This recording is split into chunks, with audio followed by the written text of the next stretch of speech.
যে আপোনালোকক মোৰ এই ভিডিঅ'ত স্বাগতম জনাইছোঁ। এই ভিডিঅ'টিত আপোনালোকক বিশেষকৈ সেৱা হেতুৰ ফালৰ পৰা অহা যেটো আপোনালোকে NCL সাৰ্টিফিকেট আপোনালোকে ইতিমধ্যে মই এটোৰ ওপৰত ভিডিঅ' এটা বনাই থৈছিলোঁ, কিন্তু বহুতেই মোক আসলতে কমেন্ট কৰিছিল এই NCL সাৰ্টিফিকেটটোৰ ওপৰত। গতিকে ইয়াৰ ওপৰত বিতংকৈ আপোনালোকক কিছু কথা ক'বৰ বাবে এই ভিডিঅ'টো বনালোঁ। যেহেতু আপোনালোকে জানে বিভিন্ন চাকৰি বা বিভিন্ন ক্ষেত্ৰত আসলতে এপ্লাই কৰাৰ বাবে আপোনালোকক যিসকল OBCৰ হয় তেওঁলোকৰ NCL সাৰ্টিফিকেট দৰকাৰ হয়, আৰু NCL থাকিলেহে আপোনালোকে যেটো কোটাৰ সিস্টেম হয় হেতু আপোনালোকে পাবলৈ সক্ষম হ'ব। নহলে সাধাৰণতে OBCত যদি NCL আপোনালোকে আন্ডাৰত নাথাকে তেতিয়াহলে তাক জেনাৰেল হিচাপে ধৰা হয়। গতিকে এই NCL সাৰ্টিফিকেটখন আপোনালোকে এপ্লাইনো কৰিব কেনেকে তাৰ বিষয়ে আপোনালোকক জনাম। গতিকে NCL ৰ কথা ক'বলৈ যাওঁতে প্ৰথমতে আসলতে আহে আপোনালোকৰ যিখন OBC সাৰ্টিফিকেট। সেই OBC সাৰ্টিফিকেট আপোনালোকৰ এতিয়া দুটা ধৰণৰ OBC সাৰ্টিফিকেট হ'ব পাৰে। এটা হৈছে আগৰসকল যিসকলে OBC সাৰ্টিফিকেটখন অফলাইন ভাবে বনাই থৈছিল, আৰু এতিয়া যিসকলে বনাইছে আপোনালোকে ডিজিটেলাইজড হয়তো বনাইছে। এই আগৰ যিসকল অফলাইন OBC বনাইছিল বা OBC কাৰ্ডখন বনাইছিল বা সাৰ্টিফিকেটখন ৰাখিছিল, সেইসকলৰ যি OBC সাৰ্টিফিকেট সেইখন অনলাইন কৰি ল'ব লাগিব, মানে ডিজিটেলাইজ কৰি ল'ব লাগিব, আৰু তাৰ পিছতহে তেওঁলোকে NCL অনলাইন এপ্লাই কৰিব পাৰে। মই এইটো নাজানো যে আগতে যেহেতু NCL সাৰ্টিফিকেটখন অফলাইন ভাবেও এপ্লাই কৰিব পৰা গৈছিল, এতিয়া আসলতে অফলাইন ভাবে আছে নে নাই মই হেতু নাজানো, কিন্তু অনলাইন যদি আপোনালোকে এপ্লাই কৰিব বিচাৰে তেনলে যেহেতু এটা পৰ্টেল আছে ইতিমধ্যে NCL সাৰ্টিফিকেটৰ বা OBC সাৰ্টিফিকেট ডিজিটেলাইজ কৰাৰ বা বিভিন্ন যিবিলাক খাজানা দিয়াৰ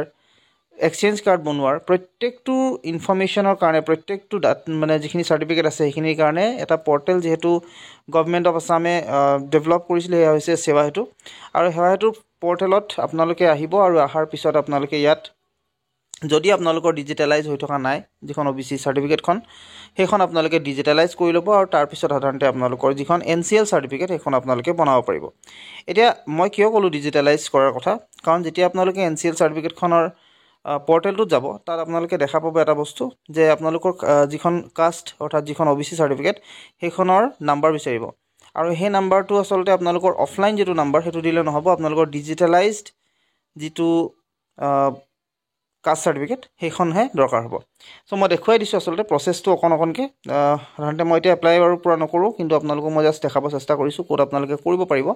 কি ডিটেইলছ লাগিব, কি ডাটা লাগিব, কি ডকুমেন্টছ লাগিব, গোটেইখিনি আপোনালোকে জানিব ভিডিঅ'টিত। সো ভিডিঅ'টি শেষলৈকে চাই থাকিব, আৰু এনেকুৱা ধৰণৰ ভিডিঅ' পাবৰ কাৰণে আপোনালোকে মোৰ চেনেলটো সাবস্ক্ৰাইব কৰি কাষত থকা যেটো বেল আইকন হেতু প্ৰেছ কৰি ৰাখিব।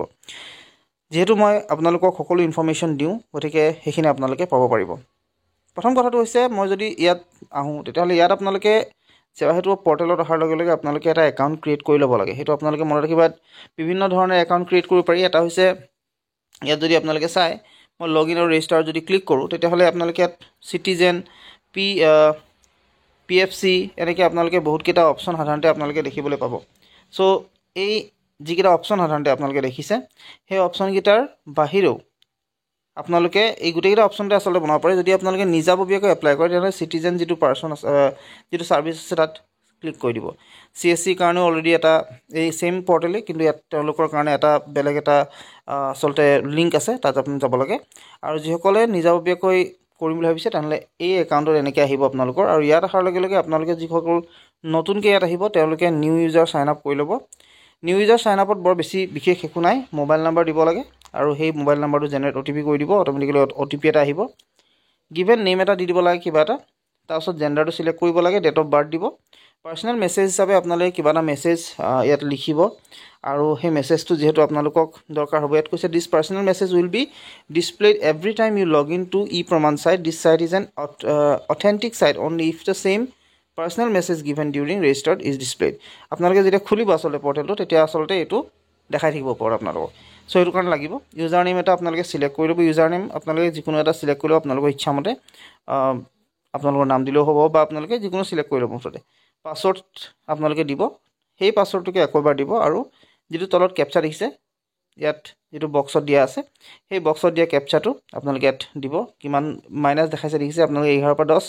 1 আহিব, আপোনালোকৰ বেলেগ থাকিব, সেইটো আপোনালোকে দিব। সাইন আপ কৰি দিব। সাইন আপ কৰাৰ লগে লগে আপোনালোকৰ মেছেজ এটা যাব, সেই যেটো ইউজাৰ ID আৰু পাছৱৰ্ডটো হেতু মনত ৰাখিব, আপোনালোকে ক'ৰবাত লিখিও ৰাখিব পাৰে। এতিয়া আপোনালোকৰ ইয়াত যেতিয়া লগইন কৰিবলৈ হ'ব আপোনালোকৰ তিনটা মেথড আছে। এটা হৈছে ইউজাৰ নেম দি কিনে, মোবাইল দি কিনে কৰিব পাৰে, বা আধাৰ আৰু পেন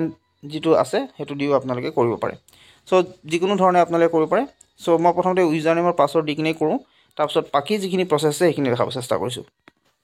যেতিয়া একাউণ্টটো ওপেন হ'ব আপোনালোকৰ এনেকুৱা আহিব আৰু ইয়াত আপোনালোকে দেখিছে তিনিটা পাৰ্ট ওপৰত আৰু যদি আপোনালোকে অলৰেডি যিসকলে কৰি থৈছে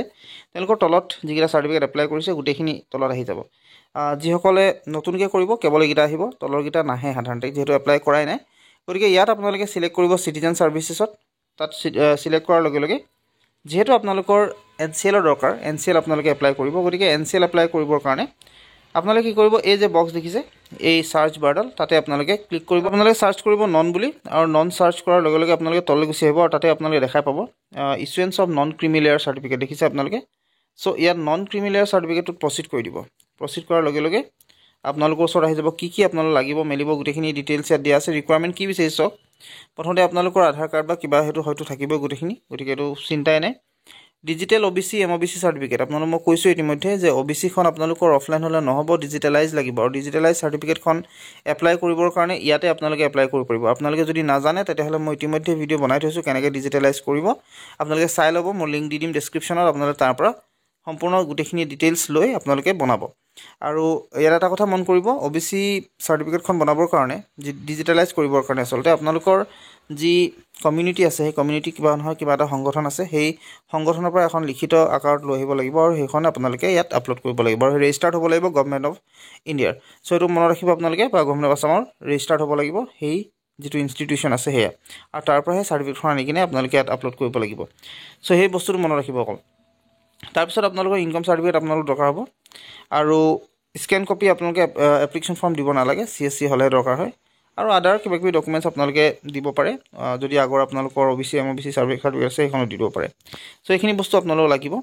এতিয়া ইয়াত এপ্লাই কৰিব এপ্লাই কৰাৰ পাছত আপোনালোকৰ ওচৰত আহি যাব এনেকুৱা পেজ ইয়াত আপোনালোকৰ গোটেই যিখিনি দৰকাৰ হ'ব আপোনালোকক বস্তু সেইখিনি বিচাৰিছে আৰু ইয়াত বিচৰাৰ লগে লগে আপোনালোকে তলত যেতিয়া যাব প্ৰথমতে আপোনালোকৰ ইয়াত এটা ডাটা দিব দিছে সেই হৈছে enter the digital OBC MOBC certificate number অৰ্থাৎ আপোনালোকে যে OBC MOBC চাৰ্টিফিকেট ডিজিটেলাইজ কৰিলে সেই নাম্বাৰটো আপোনালোকে দিব লাগিব যদি আপোনালোকে ডিজিটেলাইজ কৰা নাই OBC MOBC চাৰ্টিফিকেট ইয়াত ক্লিক কৰিব দিছে ইয়াত ক্লিক কৰাৰ লগে লগে আপোনালোকৰ কি খোল খাব ডাইৰেক্টলি সেই OBC চাৰ্টিফিকেটৰ যিটো পৰ্টেল সেইটো খোল খাই যাব সো সেইটো কাৰণে আপোনালোকে ডিজিটেলাইজ কৰি ল'ব তাৰপিছত আপোনালোকে ইয়াত ক্লিক ইয়াত পেষ্ট কৰি কিনে ভেলিডেট কৰিব ভেলিডেট কৰাৰ পিছত যিখিনি ডিটেইলছ দিবলৈ আছে সেইখিনি দিব ডকুমেণ্টছখিনি আপলোড কৰিব আৰু তাৰপিছত কমপ্লিট হৈ যাব সো এইখিনি আপোনালোকক ইনফৰমেশ্যনহে দিলোঁ আপোনালোকক ষ্টেপ বাই ষ্টেপ প্ৰচেছখিনি মই দেখুওৱা নাই মই আপোনালোকক ষ্টেপ বাই ষ্টেপ প্ৰচেছ দেখুৱাম বাৰু পিছৰ অৱস্থাত পিছৰ সময়ত গতিকে আপোনালোকে সেইটোৰ বিষয়ে ইনফৰমেশ্যন হয়তো পালে আশা কৰিছোঁ ভিডিঅ'টো আপোনালোকে ভাল পালে যদি ভাল পালে তেন্তে প্লিজ লাইক শ্বেয়াৰ ছাবস্ক্ৰাইব কৰিব লগতে কাষত থকা যিটো বেল আইকন সেইটো প্ৰেছ কৰি আজিলৈ মানে